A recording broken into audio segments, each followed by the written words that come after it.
Dagsa na rin ang mga pasaherong sasakay ng bus pauwi ng ilang probinsya sa Cubao, Quezon City. Paunahan na ang mga pasaherong makasakay sa dumarating na bus kada oras. At live mula sa Cubao, nasa frontline ng balitang yan, si Mobile Journal Bea de Guzman. Bea, kumusta ang sitwasyon dyan ngayon? Jester, tulad ng inaasahan ay punuan ngayong araw ang bus terminals dito sa EDSA Cubao. Lalong-lalo na yung mga bus na biyaheng panorte gaya na lamang ng Tarlac, Pangasinan at Baguio. Sa pangambang maubusan ng tiket, 1 week in advance nag-book ang pasaherong si Leila sa kanyang biyahe pauwing Nueva Vizcaya. Anya, minabuti na raw niya ngayong huling weekend bago magpasko bumiyahe kaysa sumabay sa dagsa ng mga pasahero bago ang bisperas at mismong araw ng Pasko. Ayon sa pamunuan ng isa sa malalaking bus company rito sa EDSA, aabot sa humigit kumulang 100,000 pasahero ang mga mabiyahe mula pa noong Biyernes hanggang nitong Linggo.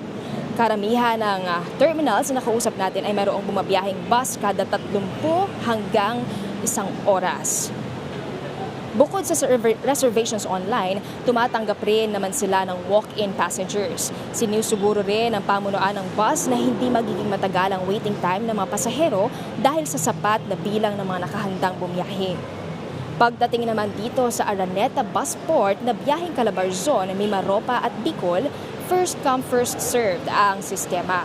Bagamat punuan kada oras, ay mayroon namang bus na dumarating kaya kahit papaano ay mabilis ang waiting time ng mga pasahero. Samantala, punuan na rin yung mga papuntang Davao dito sa Busport. Matatandaan na noong Marso nga ay nagkaroon na rin ng Davao Metro Shuttle dito. Ayon sa pamunuan ng Busport, ngayong linggo lamang nila naranasan ang ganitong kapunong biyahe pa Davao.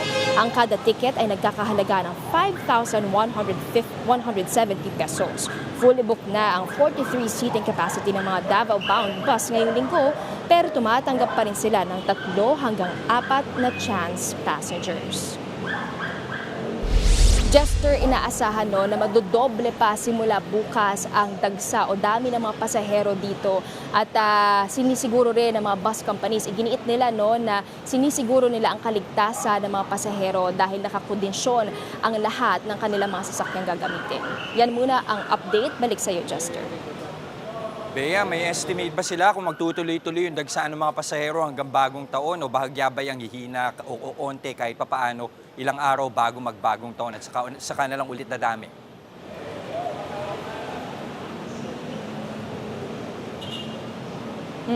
Ayon sa mga nakausap natin, Jester, doon sa pamunuan ng mga bus companies ay dadami bukas, simula bukas yan ay 22 at hanggang 24 ng hapon ay patuloy ang pagdagsa at bahagyayang uunti ng 25 ng gabi at muli ulit na magbabalikan ang mga tao 28 29 hanggang sa bisperas na yan ng bagong taon.